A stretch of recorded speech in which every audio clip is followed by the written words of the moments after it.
Morning students maths में आप ये कल सॉल्व कर चुके हैं। फिल इन द ब्लैंक्स में हमने टेबल राइट किया है, टेबल 3 एंड टेबल 4। ये सब आपको लर्न भी है, आप अपने आप भी ये कर सकते थे, इसीलिए मैंने आपको करने को दिया। एंड सेम ये फिल इन द ब्लैंक्स है। अगर हमें टेबल लर्न है तो हम इनको सॉल्व कर सकते हैं। जैसे कि 2 का टेबल हम 6 टाइम कॉल करेंगे तो क्या आंसर आएगा 12। ऐसे ही 5 का टेबल हम 7 टाइम कॉल करेंगे तो 5 7 ज़ा 35। ऐसे ही 10 का टेबल 8 टाइम तो 80 एंड 3 इंटू 2 है तो 2 का टेबल हम 3 टाइम कॉल करेंगे तो 2 3 दा 6। 3 का टेबल 6 टाइम कॉल करेंगे तो 3 6 दा 18। ओके। एंड ऐसे ही 2 का टेबल 9 टाइम हम कॉल करेंगे तो अगेन 18 आ जाएगा, क्योंकि 2 9 दा 18 होता है अपना, है ना। ऐसे ही सेम आपका ये है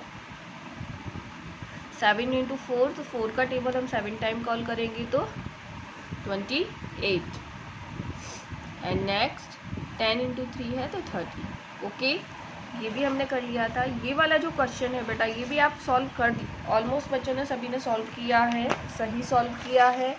बट मैं इसको आपको एक बार बता देती हूँ। इसमें आपका इक्वल का मतलब होता है बराबर, ठीक है। ये जो हमारा सिंबल है ये इक्वल का सिंबल होता है और इसका मतलब होता है बराबर होना, यानी कि इसके आगे और इसके पीछे जो हमें डिजिट दी गई हैं या जो हमें सम्स दी गई हैं वो कैसी होनी चाहिए, आंसर उनका इक्वल होना चाहिए, ठीक है।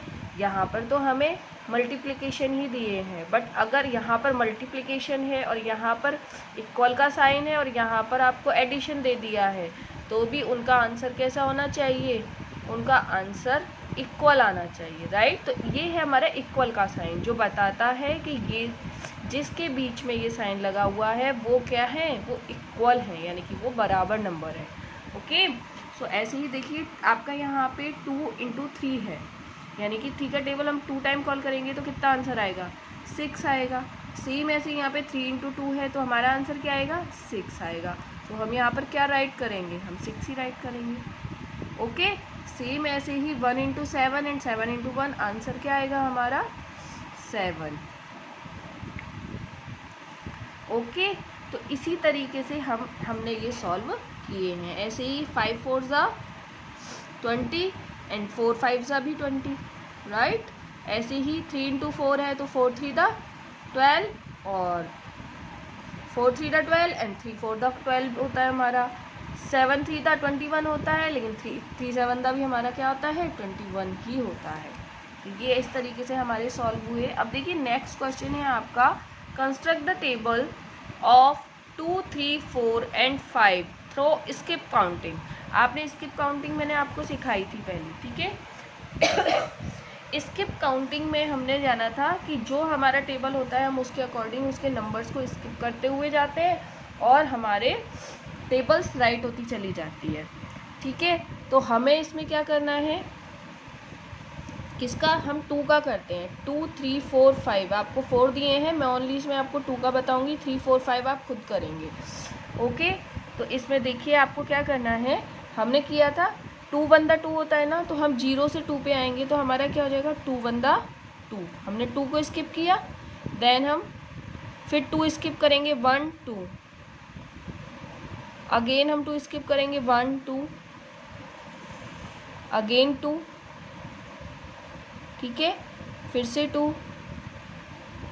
इस तरीके से हम इसमें 2 स्किप करेंगे।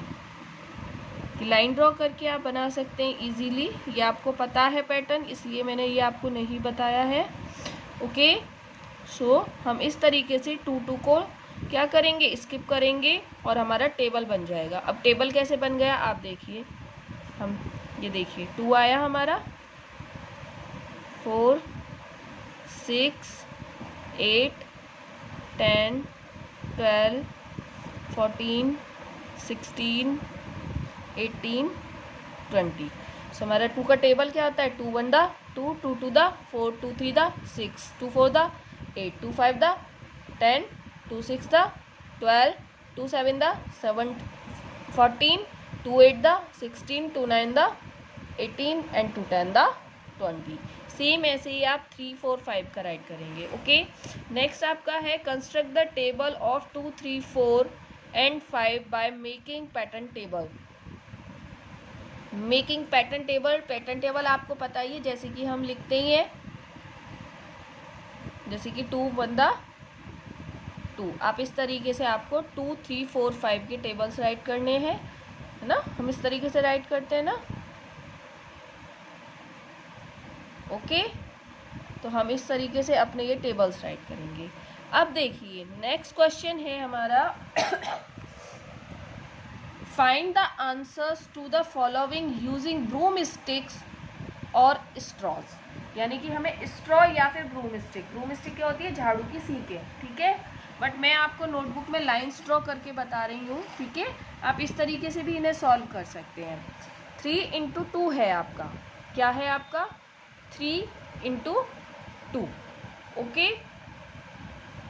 तो आपका जो 3 × 2 है उसमें हम 3 लाइन्स ड्रॉ करेंगे पहले, ठीक है। हम 3 लाइन्स, जो आगे हमारा नंबर होता है, देखिए 3 × 2 है, हमारी डिजिट हमारे पास है 3 × 2 और हमसे आंसर पूछा गया है इसमें।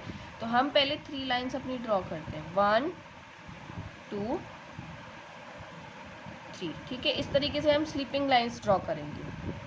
ओके, आगे वाला जो नंबर होगा वो स्लीपिंग लाइन्स में आएगा, यानी कि उसकी जो लाइन्स हैं वो स्लीपिंग लाइन्स में आएंगी। सेम ऐसे ही 2 जो है ये हम ड्रॉ करेंगे स्टैंडिंग लाइन, इनको क्रॉस करते हुए सभी को, ठीक है। ये हो गए हमारे 2। अब आप एक बार देखिए, फिर मैं इसका आंसर आपको इसमें बताऊंगी। ओके, 2 का टेबल हम 3 टाइम कॉल करेंगे, आंसर हमारा ऐसे भी आ सकता है 2, 3 दा 6, आंसर 6 है हमारा।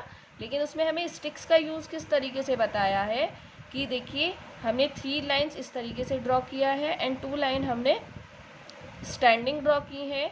अब देखिए इसके जितने कॉर्नर्स बने हैं ना उतने ही आपका आंसर आएगा। ये देखिए आपका कॉर्नर बना 1, 2, 3, 4, 5, 6 और आपका आंसर क्या आया 6।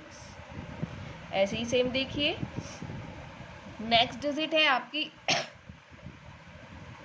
7 × 4 इक्वल आंसर, ठीक है।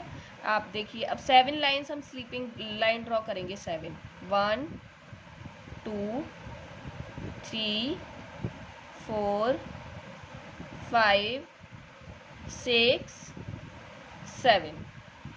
ओके, और 4 लाइन हम स्टैंडिंग ड्रॉ करते हैं इसमें, 1, 2, 3, 4। ओके, 4 7 सा कितना होता है, 4 7 हमारा होता है 28।